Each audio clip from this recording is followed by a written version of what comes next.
أسعد الله مساءكم مشاهدينا الكرام، أهلا بكم معنا وهذه الحلقة الجديدة من صوت الناس. بنقول أنه هناك الآن نهضة وحركة كبيرة على أرض مصر لحل المشكلات المزمنة اللي بقى لها فترات طويلة، وهذا الحل لن يكون إلا من خلال تعاون وتضافر كل الجهات المعنية في مصر من الوزارات المختلفة والمؤسسات وأيضا من المواطنين. احنا اديكم مثال، لدينا أزمة في التكدس المروري في مناطق كثيرة في مصر. السبب ليس عدم وجود طرق أو شوارع تتسع لهذه الحركة، وإنما هو سلوكيات المواطنين. السلوكيات بتحتاج إلى تنفيذ القانون.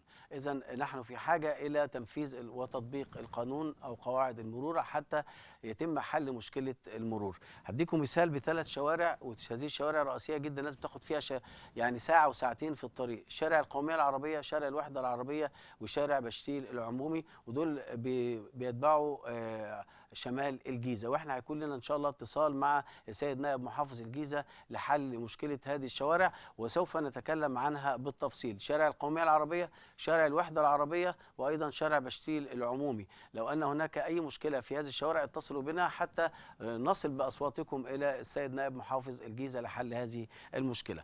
مشكلة الصحة من المشكلات الهامة جدا، والناس ما بتاخدش بالها من صحتها وما بتراعيش القواعد الصحية في حياتها، فبالتالي بتتعرض لمشكلات صحية كثيرة. وأول الإنسان لما بيشعر بألم أو تعب على طول بيروح أقرب مستشفى. إذن المستشفيات العامة لابد أن تكون هي الوسيلة المتاحة أمام جميع المواطنين في مصر لحل مشكلاتهم الصحية. واحنا من خلال برنامج الحمد لله عملنا بروتوكول تعاون مع عدة مستشفيات، ومنها الفقرة اللي هنشوفها وقدمنا الزميل محمد حسنين رئيس التحرير من داخل مستشفى الحوض المرصود. نشوف هذه المستشفى الأثرية التاريخية اللي بتعود لأكثر من 100 عام والدور اللي بتقدمه في خدمة المرضى.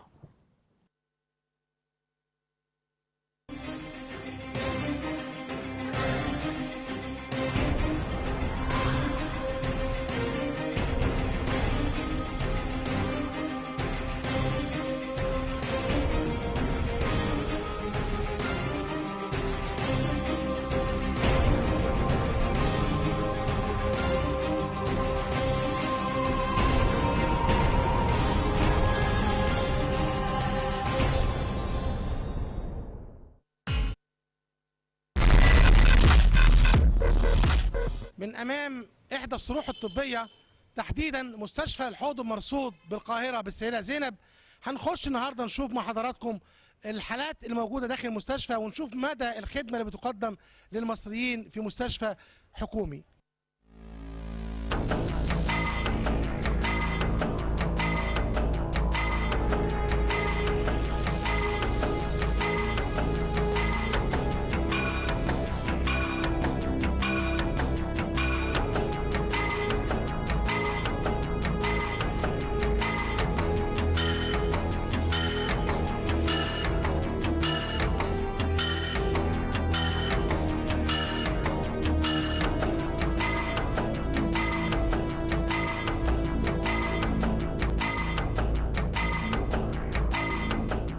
دكتورة منيرة واكد، مدير عام مستشفى الحوض المرصود بالسيدة زينب، ونتعرف على ما هو بيدور داخل المستشفى من أمراض ومن حالات بيعالجوها. اسمحي لي، حابين نعرف المشاهد كم مريض سيادتك بيتردد يوميا على الحوض المرصود؟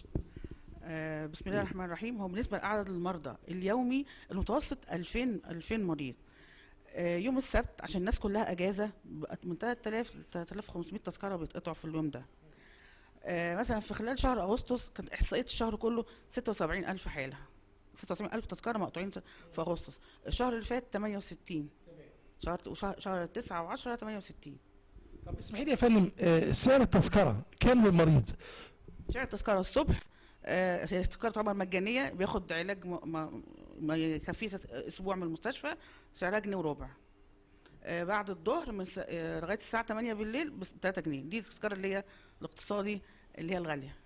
يعني حضرتك اللي هي العاديه بجنيه وربع، انما الغاليه بقى الاقتصادي اللي هي احنا ليها تكلفه 3 جنيه. 3 جنيه طب هل سيادتك في عندكم مكان المريض ممكن يتحجز فيه كمستشفى حوض مرصود؟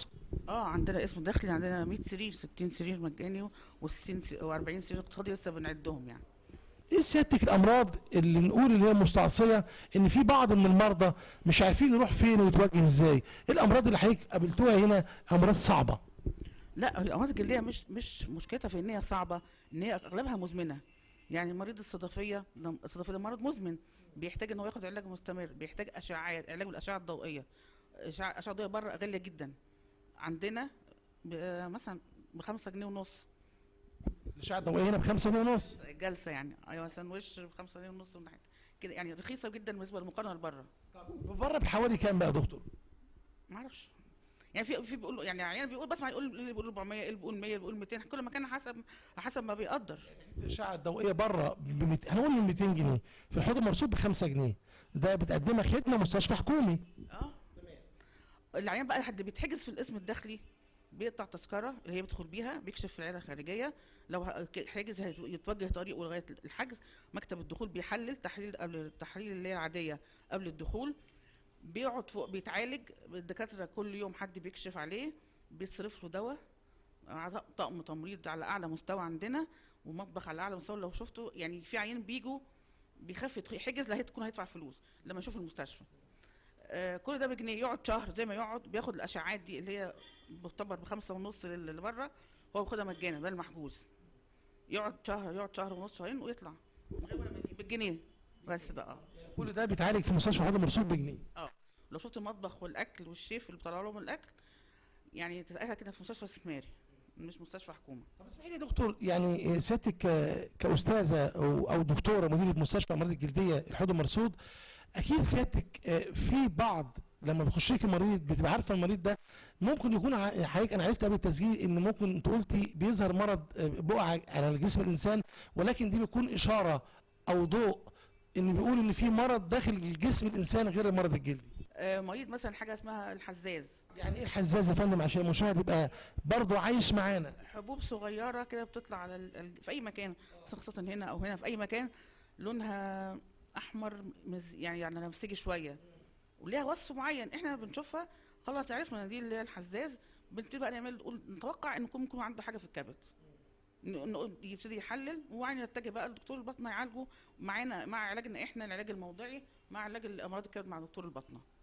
يعني سيادتك مجرد ما شفتي اشاره معينه على جلد الانسان بتعرفي ان مريض كبد او مريض كلى او مريض بقى يكمل فحوصاته. يعني نسبه كبيره منهم بيبقى عندهم حاجه في الكبد، بيبقى عندهم مثلا هيباتيتس سي، هيحلل في المعمل طلع عنده كده، نقول بقى روح دكتور الباطنه، ما عندوش بنعالجه علاج موضعي وخلاص. هل في امراض مستحدثه على المرض الجلدي المتبع المعروف شفتوها في مستشفى حوض المرصود؟ في امراض نادره ما حدش بيشوفها بس احنا بنشوفها، لان بيجي لنا من جميع انحاء مصر، واللي ما بيخفش في اي حته في بلده بيجي او في المحافظه بتاعته بيجي هنا عشان يتشخص. يعني هنا الميزه الدكاتره التشخيص. ايه الرساله اللي حضرتك تحبي توجهيها لمريض مستشفى الحوض المرصود علشان يقدر او تقدروا تدوا له الخدمه الكامله؟ بتحبوا تقولوا رساله، تقولوا ايه علشان برضه يساعدكم ان يقدر ياخد خدمته كامله من المستشفى؟ هو كل المرضى بياخدوا خدمتهم بس يصبروا يعني. بياخد يعني مثلا هو جاي، يعني بيبقوا واقفين على الباب من الساعه 7، وبعدين نفتح كل واحد خلاص يعني واقف بقاله ساعه، بيحسب مثلا من 7 ل 9 واقف ساعتين، لا انت لسه يعني حساب دقيق، مش عايز يستنى مثلا هم 2000 مش كل ما يشوف في نفس الوقت. اصبر هتاخد خدمتك على اكمل وجه يعني.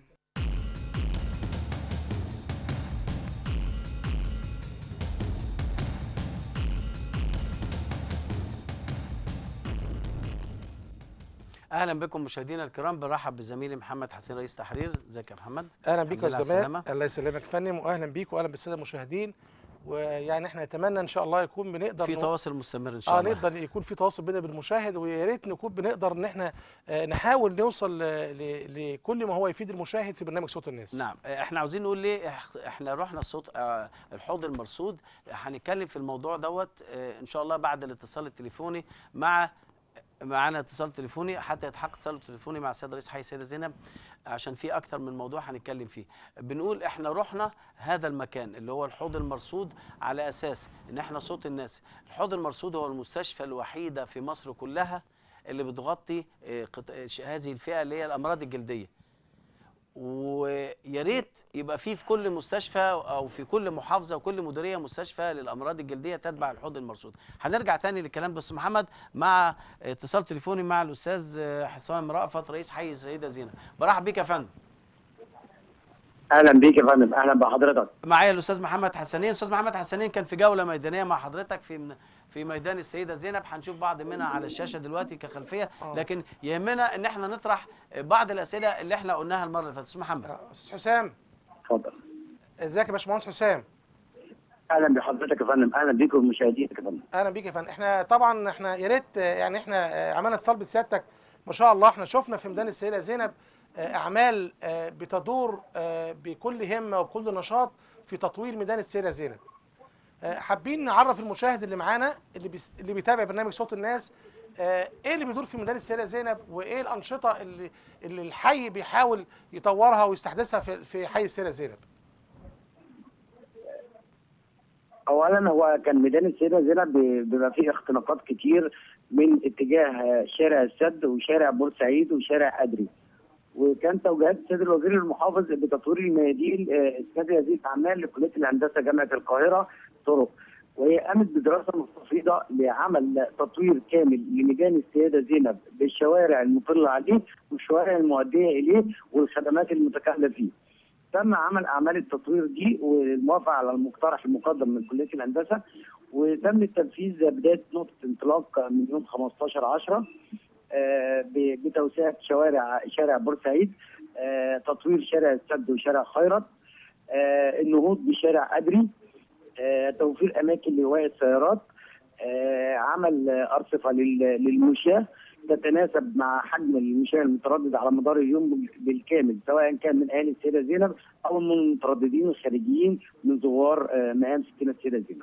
باشمهندس حسام، اسمح لي يا فندم، المشاهد بيقول او مستخدمي ميدان السيده زينب حابب يعرف من سيادتك التوسعه دي هل بتتم توسعه حارات ولا احنا بنعيد رصف الشارع واعاده عمل رصيف تاني، ولا احنا بنقول للمشاهد ان احنا بنوسع الشارع؟ يعني الشارع كان كام سيادتك وبقى كام؟ لا، هو الشارع كان 5 متر، الحاره 5 متر بقت 10 متر ونص. زادت طبعا حارتين عشان يعمل سيوله مروريه.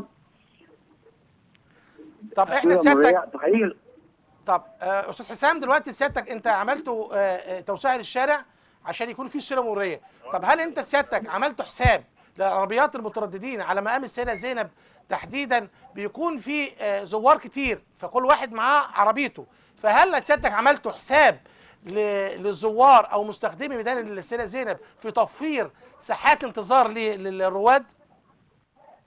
بالظبط يا فندم، هو في ساحه في شارع السد خلف المسجد السيده زينب، ساحه المسجد الزينبي، في ساحه اللي هي كانت موجوده في قلب الميدان اتنقلت على جنب، ودي ساعتها حوالي 400 عربيه لاستيعاب جميع السيارات المتردده على ميدان وشارع بورسعيد المنصفين بمقام ستنا السيده زينب. طب اسمح لي يا فندم، دلوقتي انت حضرتك حليت مشكله ان وسعت الشارع، فبالتالي ضيقت الرصيف اللي كان قدام المحلات، فبالتالي كان في عندك باعة جائلين موجودين.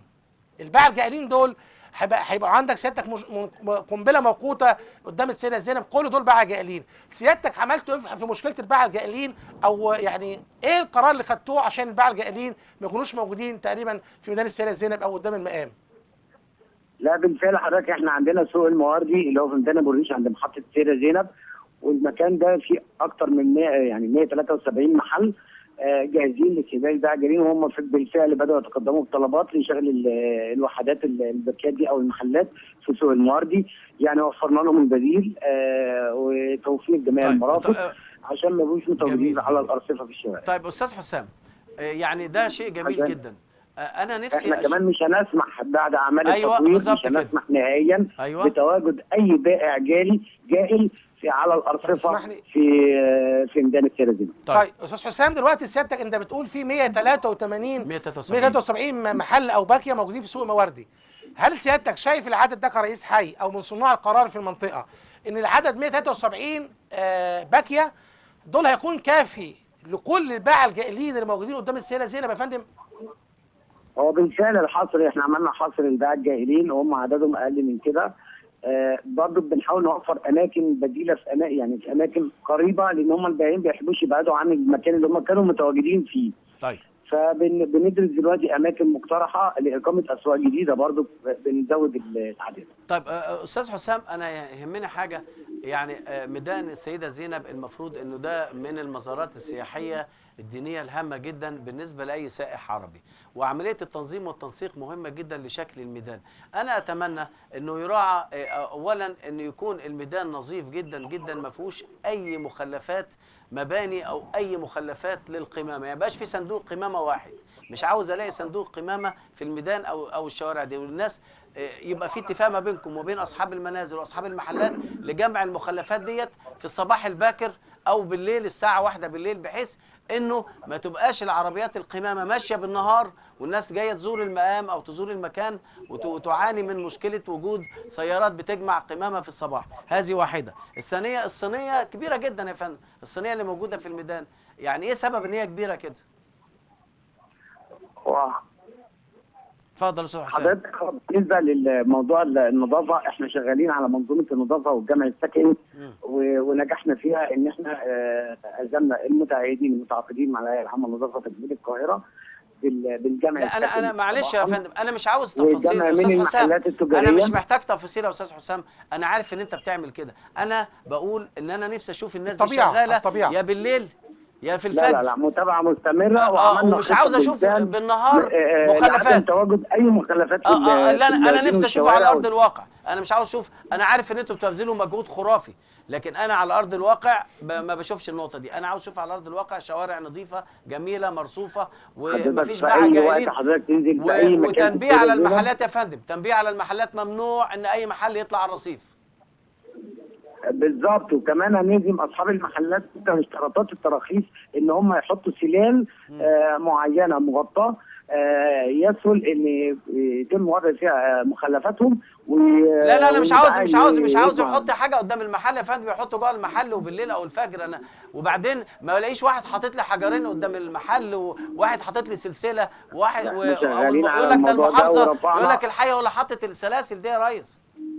لا ممنوع منعا باتا حضرتك اي سلاسل، واحنا رفعنا اكثر من 8 طن حدايد موانع حديديه في جميع شوارع السيده زينب، وجاري الاستكمال كمان، وبنرفع سيارات الخرده عشان ما تبقاش ليها مكان وتمثل خطوره امنيه. طيب استاذ حسام، بالنسبه للصينيه اللي سيادتك بتتكلم عليها دي طبقا لدراسات كليه الهندسه جامعه القاهره لضبط المحاور المؤديه لميدان السيده زينب، القادم من شارع بورسعيد من عند سينما الشرقي والقادم من شارع السد. وعلى الطبيعه حضرتك هي بتعمل سيوله مروريه ومفيش اي اختناقات في هذا المكان. طب اسمح لي يا باشمهندس حسام، يعني احنا دلوقتي بنكلم رئيس حي السيده زينب وبنتكلم عن تطوير ميدان السيده زينب. يمكن الاستاذ جمال تفضل مشكورا وعرض على سيادتك مشكله النظافه. مشكله النظافه دي يا فندم عشان احنا نخلي الميدان بعد التطوير وبعد الانفاق والمصاريف اللي اتصرفت كتير على الميدان، ان ده برضو من ميزانيه المحافظه. هل سيادتك احنا نقدر نوصل ميدان السيده زينب في ازهى صوره ليه؟ بمعنى زي ميدان المؤسسه مثلا. احنا سيادتك دلوقتي احنا بنطور في ميدان السيده زينب من رصيف ومن اسفلت ومن شكل جمالي. طب احنا عندنا العماير اللي هي موجوده حوالين الميدان السيده زينب. ايه راي سيادتك في فكره ان كل صاحب عماره يدهن العماره عشان يكمل الشكل الجمالي لميدان السيده زينب، زي مثلا ما احنا شفنا في ميدان التحرير. ميدان التحرير جملوا الميدان قوي وبعد كده دهنوا كل العمارات الموجوده. دلوقتي بياخدوا في شارع رمسيس بعض الاماكن بيدهنوا العماير. الواجهه العماير لما يكون في ميدان اللي هي بتطل على ميدان السيده زينب، لما المحافظه تصرف على الشارع وننسق، وزي ما الاستاذ جمال قال نتابع موضوع النظافه، طب ايه المانع ان احنا نقدر نتعاون مع اصحاب العمارات او سكان العمارات المطله على ضريح السيده زينب ان يتم دهانها علشان يكمل الشكل الجمالي؟ انتوا سيادتك خدتوا اجراء في كده ولا انتوا في خطه عاملينها للموضوع ده؟ اولا انا بشكر حضرتك على التعليق ده، واحنا فعلا بدانا بالمشاركه المجتمعيه مع اهالي ميدان السيده زينب، والناس ابدوا سيادتهم بالكامل سواء كان اصحاب عقارات او سكان عقارات او اصحاب محلات ان هم يساهموا معانا مجرد ما انتهى من اعمال الرصف ان هم يبداوا يدهنوا وجاهي العماير بتاعتهم. امتى ان شاء الله هيخلص اعمال الرصف والتطوير ده؟ انا عاوز اشوفه. هو قبل نهايه الشهر ده ان شاء الله. يعني اكيد ان شاء الله هنشوف ميدان السيده زينب يعني ليه طابع جمالي وبريق. انا نفسي اشوف شوارع مصر كلها زي الشوارع في فرنسا وفي اوروبا الجميله دي، الناس تبقى ماشيه كده سعيده فوق الرصيف، والشوارع فيها سيوله انا ما بقولش سرعه، فيها سيوله، فيها حركه يعني. ان شاء الله. كل واحد بيحب بلده بيتمنى ان هي تبقى احسن بلد وبيبذل مجهود عشان يظهرها بالمظهر اللائق دي. هو مش يعني مش عارف انتوا صورتوا فعلا استاذ محمد، انتوا صورتوا فعلا الكبش ولا ما صورتوش؟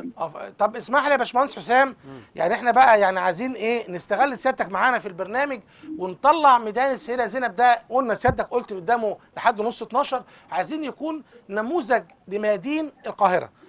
طب سيادتك دلوقتي الاستاذ جمال كان قال لسيادتك على موضوع النظافه. طبعا احنا قلنا هي سلوكيات مواطن. طيب هل سيادتك الحي او اداره الاحياء في السيده زينب قامت بتوعيه او ترشيد او حملات توعيه للمواطنين، تثقيف للمواطن، حملات تثقيفيه للمواطن ان احنا ممكن نطلع المخلفات بتاعه الحي او المنطقه او الزباله بمعنى اصح نطلعها في توقيت يكون ثابت؟ يقول مثلا التوقيت من الساعة 10 بالليل أو بنقول من 9 بالليل للساعة 12 بالليل، دي من جمع المخلفات في أماكنها، ويبدأ الحي سيادتك ينزل يلم المخلفات اللي طلعت من المنازل والمحلات. هنقول مثلا من الساعة 12 يلم لحد الصبح، يبقى نزل المواطن الشارع ميدان السيدة زينب ما لقيش فيه أي مخلفات، لأن احنا التزمنا بميعاد زمني لخروج المخلفات في الشارع. فبالتالي المواطن هيلتزم ثقافة تعامل، هيلتزم بميعاد خروج المخلفات، وبالتالي سيادتك انت كحي هتلتزم بمده زمنيه هتشيل من الساعه 12 لحد الصبح. فبالتالي لو اللي نازل بقى مدرسته رايح شغله، لو عندي ضيف جاي يزور، لو عندي سائح في مصر جاي يزور السيده زينب، هيلاقي الصبح الشارع نظيف مفيش مخلفات. انما حضرتك انا لما يكون المواطن ما عندوش وعي ثقافي، ما عندوش ان هو يطلع مخلفاته في اي وقت، فبالتالي الشارع هيبقى على طول الشارع على طول مليان مخلفات، وبالتالي هيظهر حي السيده زينب ان ما عملناش حاجه. ادي الميدان اللي صرفنا عليه ومفيش نقله حضاريه اتعملت. النقله الحضاريه عايزين ننقل ثقافه التعامل مع ميعاد خروج المخلفات. سيادتك هل ده موجود يا حسام بيه وتقدروا انتوا توصلوه للمواطنين في الحي؟ استاذ حسام معانا؟ استاذ حسام، حملات التوعيه، هل في فكر الحملات التوعيه مع المجتمع المدني؟ بالظبط يا فندم. في عندنا الوعي البيئي، اداره الوعي البيئي طبعا للغاز البيئي. بنعمل توعيه في المدارس، بنعمل توعيه في المجتمع المدني، بنعمل توعيه عن طريق الجمعيات الاهليه المعتمده. طبعا هو اقتراح حضرتك عاوزين تكثيف يا فندم. في نقطه عاوز اقول لك، عاوزين نكثف هذه الحملات مع الايام القادمه. لازم انا ده اسمح لي حضرتك بس لازم نبقى متواجدين على مدار ال 24 ساعه، لان حي السيده زينب ذو طابع خاص. حي السيده زينب ما بيخدمش على سكانه فقط، حي السيده زينب بيخدم على الوافدين سواء كانوا للوزارات الموجوده في السيده زينب او اولياء الله الصالحين او المستشفيات العامه زي 57 معهد الاورام، معهد التغذيه، معهد السكر، كل دول وافدين على السيده زينب وبيبقى طبعا ليهم مخلفات. فاحنا بنخدم على مدار ال 24 ساعه سواء على السكني او التجاري او الوافدين. طب استاذ حسام اسمح لي يا فندم، احنا دلوقتي بنتكلم عن تطوير ميدان السيده زينب والشكل الجمالي والشكل الحضاري. احنا سيادتك عارفين ان في مناطق القاهره فيها اغلب مناطق عشوائيه، واعتقد السيده زينب فيها مناطق عشوائيه كتير. كلمنا حضرتك عن المرحله او الدور او الجدول الزمني اللي انتوا سيادتك كحكومه او كحي السيده زينب حاطين جدول زمني لتطوير مناطق عشوائيه موجوده في السيده زينب. ايه اللي حضرتك الاجراءات اللي واخدينه لتطوير المناطق العشوائيه في السيده زينب؟ احنا بدانا حصر في المناطق العشوائيه اللي محتاجه اعمال تطوير، بدانا الحصر الفعلي ليها. انا يعني نظمته في الخدمات الاساسيه زي الكهرباء والميه والصرف الصحي لحين انتهاء الاداره العامه لتطوير العشوائيات في محافظه القاهره بوجود الحلول الجذريه للقضاء على العشوائيات. استاذ حسام احنا احنا بنشكر شاكرين افكار حضرتك، وان شاء الله متابعه مع سيادتك، وننزل بكاميرات برنامج صوت الناس علشان نصور الميدان السيده زينب بعد الانتهاء، وزي ما حضرتك احنا وعدتنا عايزين نتابع. لا ده هيبقى في هنتابع متابعه. خلاص، ده قدامه 15 يوم 10 ما ايام، احنا عشان نتاكد ان في وسيادتك شغل. محتاجين دي مهمه جدا، دهان العمارات المطله على ميدان السيده زينب، ان دي هتكمل الشكل الجمالي لميدان السيده زينب. شكرا يا استاذ حسام معانا على المداخله. ان شاء الله. شكرا. ورفع السيارات اللي هي واقفه بدون داعي يا فندم، والعربيات الميكروباص. حضرتك الميكروباص يا فندم، حضرتك الميكروباص اتعمل مكان، اللي بيعمل مواقف عشوائيه يا فندم. لموقف ميكروباص يبقى بعد الساحه مباشره ناصيه شارع ادري. انا مش عاوز الميكروباص يقف لي صف لتوفير واثنين وثلاثه.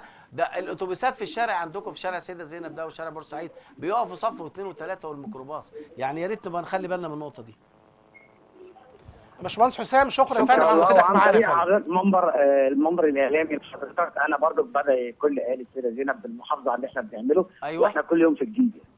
شكرا. شكرا استاذ حسام معانا شكرا على استاذ المداخله. حسام رأفت شكرا. رئيس حي السيده زينب، معك ان شاء الله باستمرار لنتابع ما يتم على ارض الواقع. وزي ما بنقول ان دي هتبقى واجهه حضاريه جديده لمصر، عاوزين نحافظ على مصر الجميله الجديده. شكرا جزيلا. احنا كنا بنتكلم مشاهدينا الكرام عن مستشفى الحوض المرصود، وبنقول ليه احنا اخترنا مستشفى الحوض المرصود، لانها المستشفى الوحيد الذي يعالج الامراض الجلديه على مستوى مصر كلها. وطبعا بيتردد عليها من 2000 ل 3000 حاله زي ما قالت الدكتوره منيره مدير المستشفى. اذا هناك ضغط كبير جدا على المستشفى وعلى مرافقها، وعدم قدرتها على الاستيعاب لها. هي بتقابل الناس وبتوفر لهم ادويه، لكن الناس بتجي لها من اسوان، بيجوا لها من قنا، من سوهاج، من مرسى مطروح.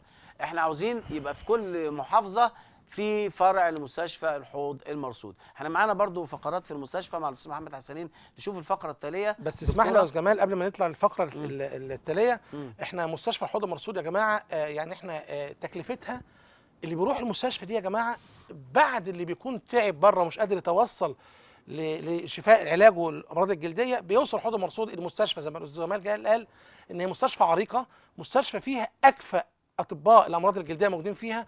ومع ذلك عايزين نقول ده برضه يا استاذ جمال، ده من ضمن مميزات الحكومه ان المستشفى دي العلاج فيها بجنيه وربع. وبتوافق لا وبتدي ادويه برضه حبيب قلبي انا عايز اقول ايه، بجنيه وربع وبتديك علاج لمده اسبوع. والكشف ب 3 جنيه لغايه الساعه 8 مساء. لا ده سيادتك الاقتصادي اللي هو الغالي شويه. بتقول ده غالي شويه سبحان الله. ب 3 جنيه ده بيبدا من الساعه 2 يعني اللي بيبدا الميعاد الطبيعي من 9 ل 2 ده بجنيه وربع قيمه التذكره. ومن داخل قيمه التذكره بياخد علاج يكفيه اسبوع. طيب سالنا عندكم علاج اقتصادي؟ فقالت عندنا علاج اقتصادي بيبدا من بعد الساعه 2 الظهر للساعه 8. بكام يا فندم العلاج الاقتصادي؟ قال ب 3 جنيه.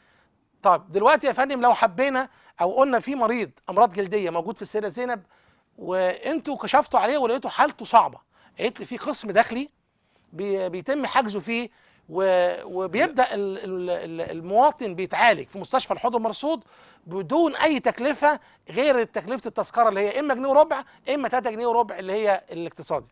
واحنا سيادتك برضه عشان نتاكد من مصداقيه الكلام ده يا استاذ جمال دخلنا المستشفى وقابلنا ناس مرضى محجوزين وسالناهم انا عايزين نشوف صدق الكلام ده، يعني يا ترى يعني دلوقتي احنا عايزين نقول ان الحكومه يا جماعه فيها اماكن فعلا بتقدم خدمه للمواطن البسيط، ولكن احنا لو في سلبيات بنجيبها يا استاذ جمال، ولما يكون في ايجابيه زي دي انا لما المستشفى الحوض المرصود دخلناها. يعني انا برضو اتمنى ان يكون في كل محافظه يعني مركز طبي زي مستشفى الحوض المرصود متخصص. لا في يا استاذ جمال احنا ما سالنا الدكتوره قالت في المنصوره وفي الشرقيه، ولكن لا انا بتكلم على مستوى المحافظات كلها، ما فيش غير مستشفى الحوض المرصود. وصدقني كل الناس بتيجي من اسوان وقنا وسوهاج ومن المنصوره كلهم بيجوا على الحوض المرصود. تمام. احنا عاوزين يبقى فيه الحوض المرصود حتى باسمه مستشفى الحوض المرصود. انا يمكن سيادتك سالت برضو الدكتوره مفيده واكد مدير عام منيره انا اسف منيره واكد مدير عام المستشفى، سالتها قلت لها طب في حالات هنا جت للحوض المرصود حالات نادره او حالات جديده او مستحدثه على الامراض الجلديه؟ قالت لي احنا كل الحالات اللي بتجي لنا من جميع انحاء مصر موجود لها علاج، موجود لها علاج. طب انتوا هل انت عارف دي بتفكرك بمستشفى ايه؟ الحميات. حميات مستشفى الحميات في مصر لها طابع خاص، واي انسان بيصاب بارتفاع شديد في درجات الحراره او حالات نادره بيلاقي علاجه في مستشفى الحميات. تمام. والحمد لله ان في مستشفى الحميات في كل المحافظات دلوقتي، فنتمنى ان يكون في الحوض انا المرصود. سيادتك يمكن طمني من سؤالي مع الدكتوره منيره واكد مديره المستشفى، بسالها بقول لها طب هل في حالات انتوا وقفت قدامكم كاطباء في مصر حبيتوا تعرضوها بره مصر؟ قلت لها الحمد لله كل الحالات اللي بتيجي الحوض المرصود بفضل ربنا بيكون لها علاج عندنا. نشوف الفقره دي مع طبيبه من الاطباء المتخصصين في الامراض الجلديه مستشفى الحوض المرصود، ثم نعود اليكم نستكمل مشاهدينا الكرام حلقه صوت الناس.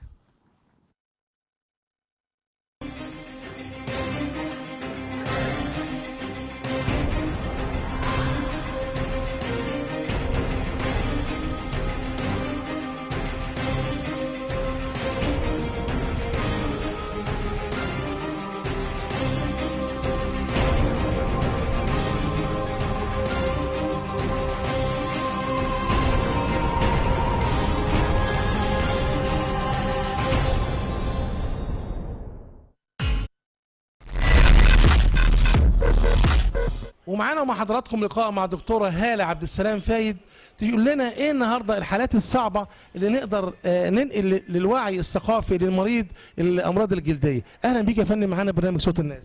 اهلا وسهلا بحضرتك. طبعا الامراض الجلديه في امراض منها مزمنه، معظم الامراض الجلديه امراض مزمنه بتحتاج لعلاج يعني قوي. احنا الحمد لله متوفر عندنا هنا اسم داخلي في المستشفى. الاسم الداخلي بنقدر نعالج فيه مجموعه من الامراض زي الصدفيه المزمنه، زي مرض الحزاز، زي امراض ذو الفقاع بانواعه، امراض الحساسيه الدوائيه، الحساسيه الناتجه عن مسببات اخرى غير الادويه.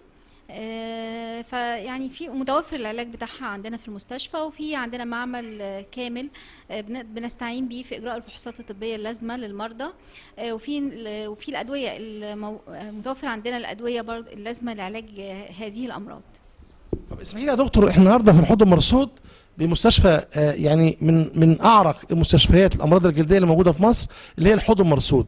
دلوقتي حضرتك المشاهد اللي بيشوفنا في حالات بيبقى صعب جدا ان هو المريض لحالته الماديه ان يقدر يصرف عليها بره. اعتقد دي متوفره عند حضراتكم، ويا ريت نعرف تكلفه المستشفى هنا دي بالمجان ولا تبع الحكومه يعني اسعار مجانيه؟ حضرتك هو اللي بيكلف المريض تذكرة بجنيه وربع تقريبا، هو ده الحاجة اللي بيكلفها المريض عند دخول المستشفى عندنا. هو بيتوجه للعيادة الأول، بيكشف العيادة الخارجية، بعد كده بيتوجه للاستشاريين المسؤولين عن الأمراض على الاسم الداخلي حسب حالته. لو محتاج الدخول بتجرى له الفحوصات الطبية اللازمة ومجانا تماما، وبعد كده في دخول المرضى عندنا اسم داخلي ممتاز جدا. بيدخل المريض بيتعالج تماما كومبليت يعني فري، ما فيش اي مليم بيدفعوا من جيبه. فالحمد لله يعني احنا عندنا الاسم يعني الامراض دي متوفر لها علاج عندنا كويس في المستشفى. طب اسمحي لي يا فندم، احنا كنا سجلنا مع بعض المرضى وكان قالوا عندهم الحالات الصدفيه. هل يا ترى الحوض المرصود حتى الان قدر يوصل لعلاج للصدفيه اللي موجوده المرضى الموجودين في مصر؟ وحضرتك الصدفيه من الامراض الجلديه المزمنه، يعني بمعنى ان العيان بيخف وفي لها دوره للمرض، ممكن بيخف فتره وبترجع تاني، فده يعني ده طبيعه المرض كده.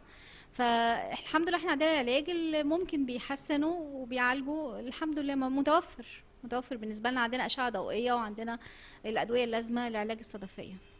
انت حضرتك سيادتك قلتي الاشعه الضوئيه، يعني ايه مشاهد برضو عشان المشاهد اللي معانا يبقى عارف يعني ايه اشعه ضوئيه موجوده في مستشفى الحوض المرصود؟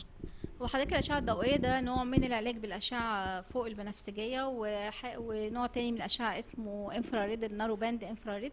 حضرتك دي يعني بتبقى مع العلاج الدوائي، بتبقى او احيانا في بعض الانواع الحديث يعني الانواع العلاج اول مره بتكفي تماما لعلاج مرض الصدفيه. طيب دكتوره هلا اسمحي لي يا فندم، النهارده لو احنا بنتكلم عن الحالات اللي بنقول المستعصيه او الامراض الجلديه موجوده في مصر، هل سيادتك في حالات انتوا كحوض مرصود وقفتوا قدامها كنموذج جديد لاول مره تشوفوا الامراض الجلديه واستعنتوا ان انتوا او حبيتوا تسافروا بره مصر، وصلتوا لمرحله يا فندم؟ لا، هو السفر بره مصر ما وصلناش للمرحله دي، بس احنا بنقدر نوجه المريض يعني لو العلاج مش متوفر عندنا بنقدر نوجهه لمكان، يعني مثلا في اورام الجلد احنا يعني مش متوفر علاجها عندنا، فبنقدر نوجهه للمكان اللي بيتعالج فيه. يعني ده بالنسبه للامراض اللي هي الحاجات، يعني زي ما قلت لحضرتك الامراض المتاح علاجها عندنا بنعالجها، الامراض اللي مش متاح بنقدر نوجهه لحاجات تانية، بس ما حصلش ان احنا سافرنا حد بره مصر يعني. اسمحي لي يا فندم، طبعا كل الناس اللي موجوده او عايشه في مصر عارفه ان الحوض المرصود ده من المستشفيات العريقه الموجوده اللي بيقدر يخبط عليها المريض، وخاصه المريض اللي هو هنقول محدود الدخل. اسمحي لي يا فندم، احنا قبل التسجيل كنا عرفنا ان في بعض من حالات الامراض الجلديه مش لازم يكون عنده مرض جلدي، ولكن بيبقى المرض بيبقى باين على الجلد ان هو مرض عنده، ولكن ده بيقول ان ده ممكن يبقى شكل المرض اللي حضرتك كاطباء بتشخصوه انه ممكن يكون مريض كلى، مريض كبد، مريض سرطان، بس بيظهر في صوره او علامه او اشاره ضوئيه ان ظاهره على جلد المريض. حضرتك بتقدري تشخصي المريض على طول اول ما تشوفي النوع اللي عنده ده، هل ده مرض جلدي او ده مرض ناتج عن مرض داخل في جسمه؟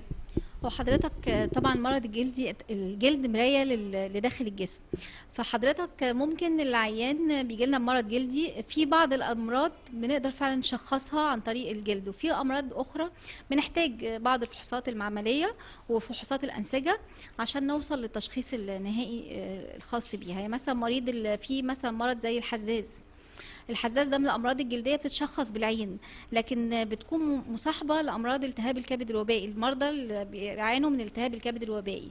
ففي الحاله دي لازم العيان ادام يعني شخصناه ان هو حزاز، لازم نطلب منه يكمل الفحوصات اللازمه عشان نعرف هل هو ده نتيجه ان هو عنده التهاب كبد وبائي ولا ده مرض لوحده، يعني جاي سكين بس، جلد فقط. في مثلا مرض الذئبه الحمراء ده حضرتك بيتشخص من الجلد، وبنكمل بقيه الفحوصات عشان نعرف هل هو جلد بس ولا في حاجات تانية مصاحبه له داخل الجسم. في امراض جلديه كتير، يعني هي بتبقى فعلا علامه للامراض. في عند حضرتك مثلا الناس اللي عندهم فشل كلوي بيعانوا من هرش جامد جدا، يعني حكه في الجلد شديده بتكون نتيجه زياده ارتفاع نسبه اليوريك اسيد في الدم، فده برضو حضرتك ده بيدي مؤشر. ففعلا في حاجات كتير قوي بنقدر نوصل للمرض الداخلي عن طريق الجلد.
أنا بشر.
اهلا بكم من جديد مشاهدينا الكرام. الراجل الطيب بيقول انا بشر.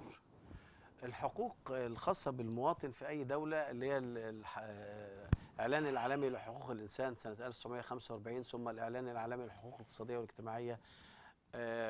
والاجتماعيه للانسان ايضا على مستوى العالم، اللي خرجت من الامم المتحده على مستوى العالم، واللي مصر موقعه على هذه الاتفاقيات في سنه 63 و68، بتقول ان كل مواطن له الحق في المأوى وفي التعليم وفي العمل وفي التأمين الصحي وفي معاش إذا لم يكن يعمل، يوفر له احتياجاته الأساسية.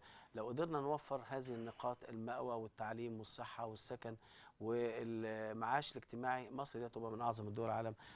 دي مسؤولية مين؟ مسؤولية الوزارات المعنية زي وزارة الصحة ووزارة التعليم ووزارة التضامن الاجتماعي. بنوعدكم إن شاء الله من خلال البرنامج هيكون لنا لقاءات كتيرة في وزارة التضامن الاجتماعي بالذات، ونشوف المسؤولين عن كبار السن وعن الأطفال المشردين وأطفال الشوارع. الناس دي لازم تبقى موجودة وليها دور، مش مهمشين ننساهم، لا، دول بالفعل مسؤولية اجتماعية لكل رجال الدولة ولكل العاملين في الدولة. أيضا النظافة والتجميل ورصف الشوارع وتنسيق الشوارع وتنظيم الشوارع مسؤولية على كل الوزارات المسؤولة، خصوصا المرور في مصر محتاج وقفة.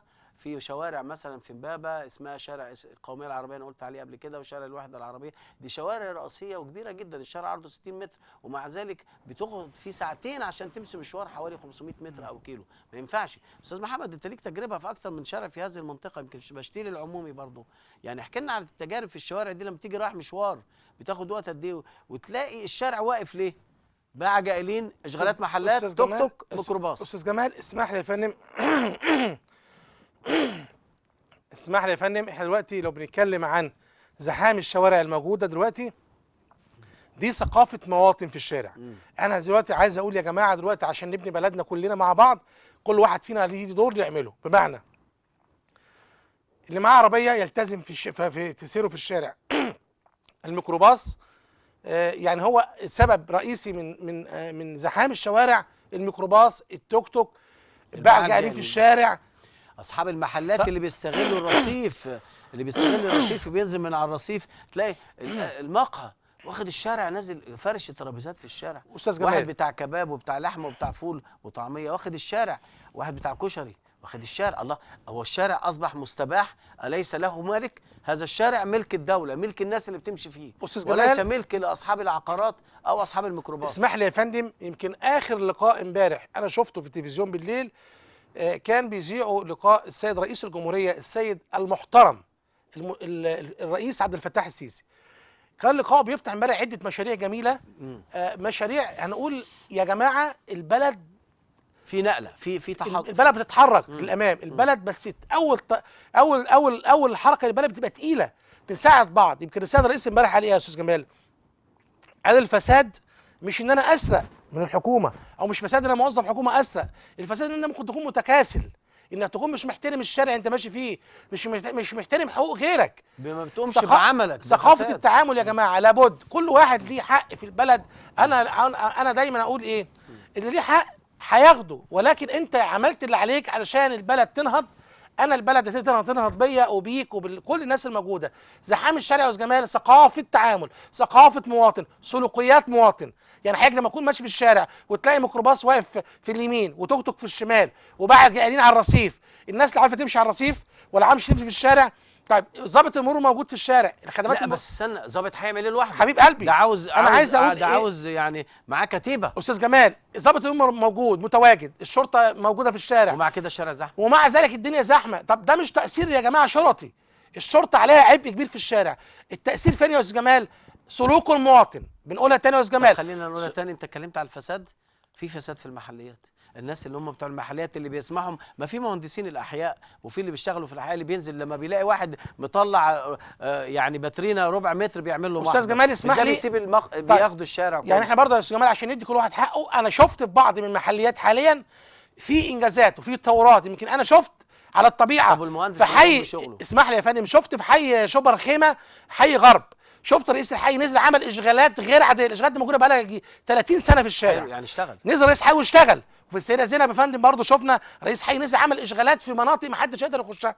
ولكن يعني القيادات اللي موجوده يا جماعه، اللي مش هيقدر ينتج في مكانه يقدر يعمل عمل يفيد البلد ويفيد المواطن اللي عايش معاه يتفضل يركن على جنب. وزي ما سيدنا زي ما رئيسنا الرئيس عبد الفتاح السيسي قال احنا اللي هنبني بلدنا. يعني احنا كمواطنين احنا اللي هنبني بلدنا. هنبني بلدنا بايه؟ كل واحد يعمل اللي عليه. انا في شغلي ادي عملي، انت سيادتك في شغلك تأدي عملك، كده نبني بلدنا. انما انا اقول حقي فين وانت ماشي في الشارع راكن عربيتك صف تاني، الباعة جايين على الرصيف، الباعة جايين. ده في مشكله كمان عندنا يا استاذ جمال، عندنا الباعة جايين المشكله في كمان ان هو عامل لي بوظ لي رصيف وواخد مساحه الناس تمشي فيها، واخد كهرباء بكام؟ سارق كهرباء بقد ايه؟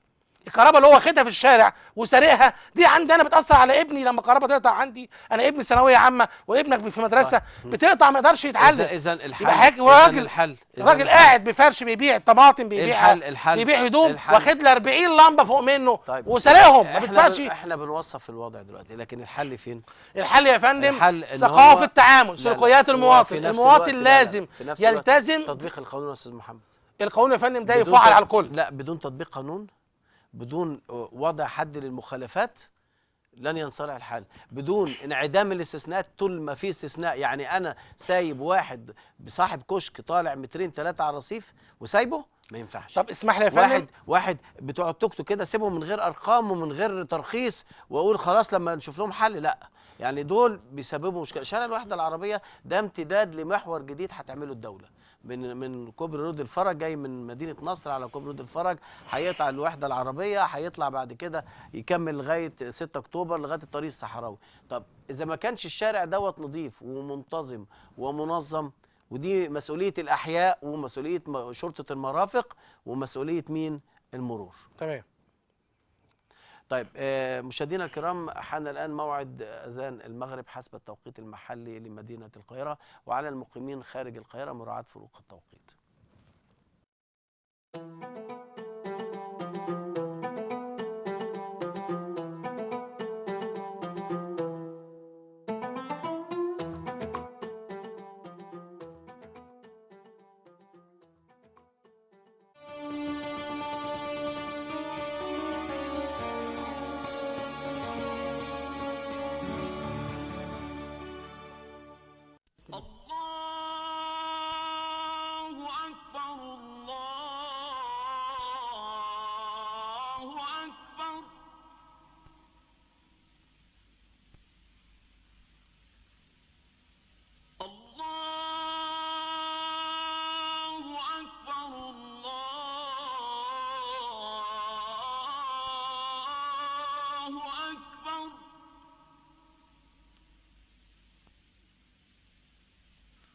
أشهد أن لا إله إلا الله.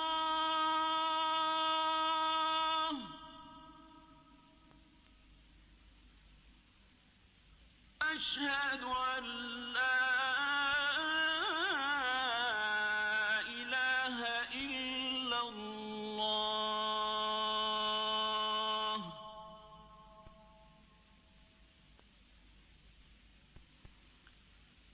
أشهد أن محمدًا رسول الله.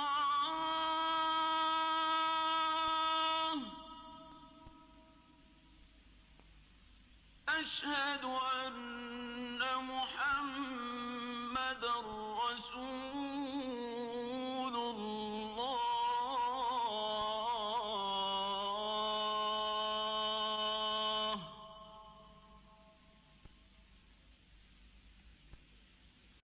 حي على الصلاة.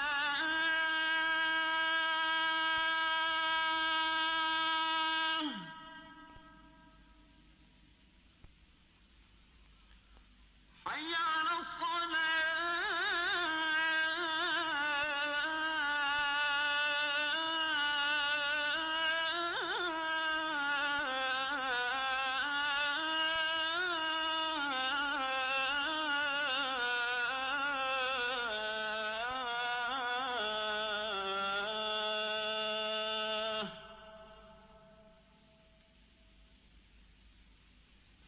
حي على الفلاح.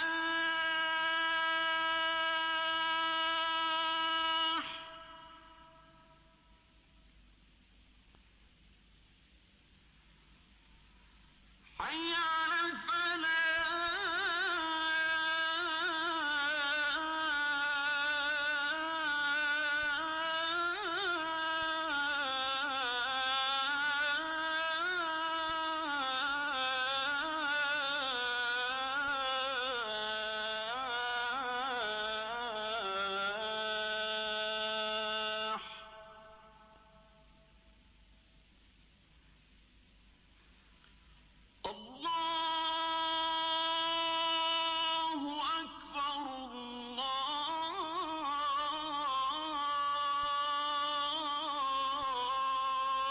الله أكبر. لا إله إلا الله.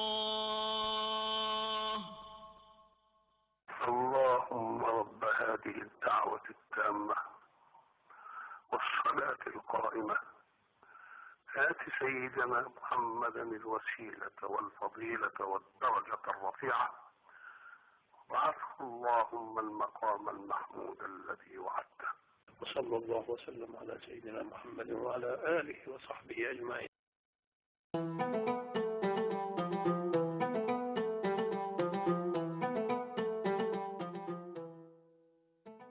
اهلا بكم من جديد مشاهدينا الكرام.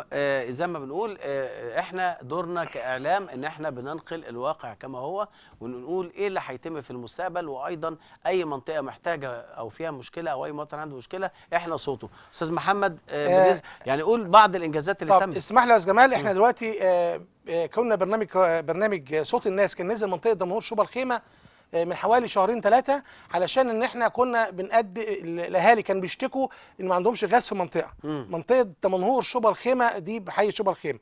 احنا الستة نزلنا بالكاميرات وتابعنا مع المسؤولين. المهندس نبيل احمد زغلول ده رئيس شركه المسؤول عن الغاز في منطقه دمنهور شبرا، وفعلا في الحقيقه استجابوا لينا، فاحنا بنطمن اهالينا في منطقه دمنهور شبرا الخيمه ان الغاز يمكن هم شافوا على الطبيعه ابتدوا يشتغلوا شركه الغاز في منطقه دمنهور شبرا الخيمه، وان شاء الله هناخد الكاميرات يا استاذ جمال وننزل منطقه دمنهور شبرا الخيمه علشان نسجل انجاز برنامج صوت الناس بدخول الغاز في منطقه دمنهور شبرا الخيمه. وده مش في المنطقه بس، احنا هنروح في اماكن كتير ان شاء الله. زي ما اتفقنا نروح شارع القوميه العربيه، شارع بشير العمومي، شارع الوحده العربيه. الاسبوع القادم لازم يكونوا موجودين معانا في فبنهني اهالينا في منطقه دمنهور شبرا الخيمه بدخول الغاز، وان شاء الله هننزل بالكاميرا ونصور معاهم ان شاء الله. شكرا. التقرير الاخير نشوفه مشاهدينا الكرام ثم نختم هذه الحلقه ان شاء الله.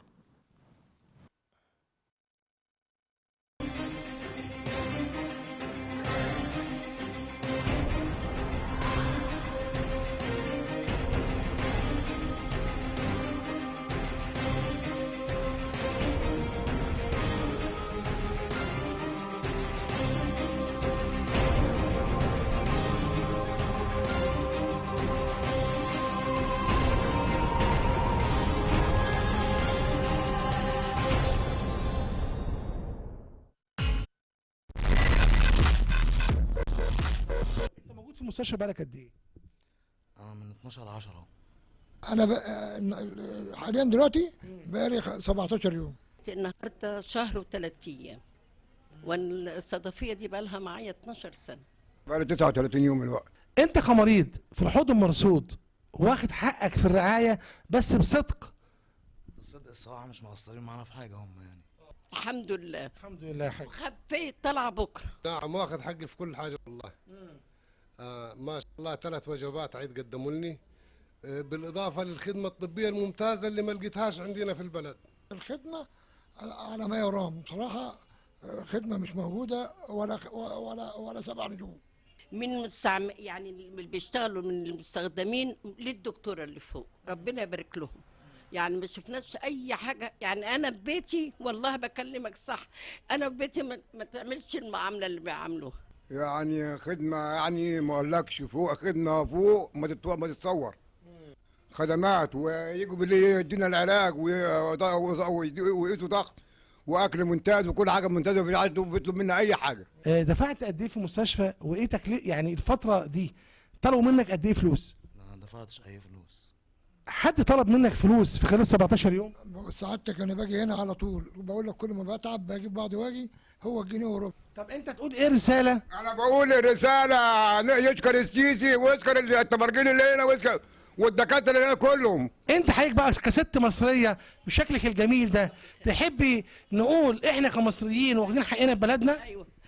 ايوه يا رب يخلي الحكومه السيسي والحكومه. انا بحب السيسي قوي، انا اول واحده انا قلت السيسي وزغرت له ادي للسيسي ان انا بحبه، راجل حق يعني زي جمال عبد الناصر ادانا حقنا. يا رب يبارك له واشوفه في الاعالي. نقول تحيا مصر، يحيى مصر، كل مصر يحيى مصر، يحيى تحيا مصر، تحيا مصر، تحيا مصر، ويحيى السيسي، يحيى السيسي، يحيى السيسي، وتحيا مصر.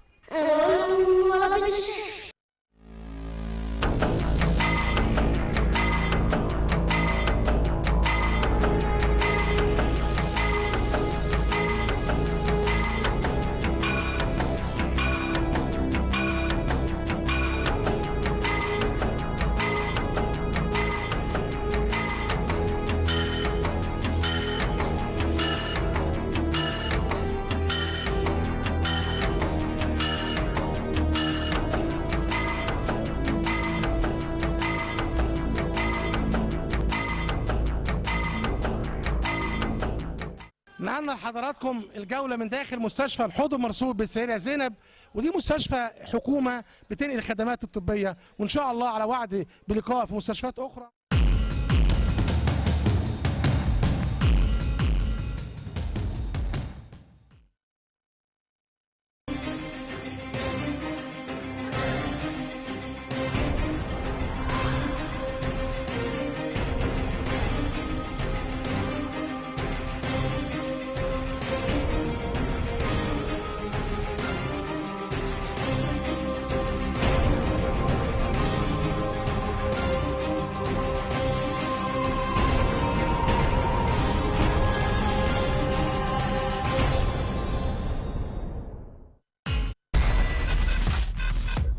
ربنا نشافي ان شاء الله زي ما قالت الطفله الصغيره في نهايه التقرير. لكن في الاخر بنقول وزاره الصحه مشكوره ان عندها مستشفيات كويسه بتقدم خدمه للناس الطيبين البسطاء. عاوزين الخدمات دي تبقى في مستشفيات مصر كلها، تامين الصحي لكل حق لكل مواطن. استاذ محمد بشكرك على وجودك في هذه الحلقه. استاذ جمال انا بشكر حضرتك وبشكر المشاهد اللي بيتابعنا، واحنا بنتمنى ان نقدر نكون يعني او قدرنا نكون وصلنا رساله المواطن البسيط في الشارع. يعني شفنا انجازات في مستشفيات، بنشوف انجازات في اماكن تانية. عايزين يا جماعه ننهض ببلدنا كلنا، في فرصه ناخد تليفون ونتكاتف مع في تليفون يعني ولا ما فيش فرصه؟ نتكاتف ونتعاون مع صناع القرار. ان الحكومه بتقدم رسائل، بتقدم خدمات، عايزين حتى لو خدمات بسيطه احنا كلنا كل واحد يعمل الدور اللي عليه علشان نقدر ننهض ببلدنا. كل واحد فينا يقدر يعمل اللي عليه. وانا بقول من برنامج صوت الناس تحيا مصر. شكرا استاذ محمد. مشاهدينا الكرام زي ما شفنا في نهايه هذه الحلقه بنشكركم. الاخ اللي كان بيتصل من قلعه الكبش هنتواصل معاه في الحلقه القادمه ان شاء الله. شكرا ولقاء قادم مع تحياتي وتحيات فريق العمل. شكرا استاذ محمد. شكرا المخرج احمد زكي، والى اللقاء قادم ان شاء الله.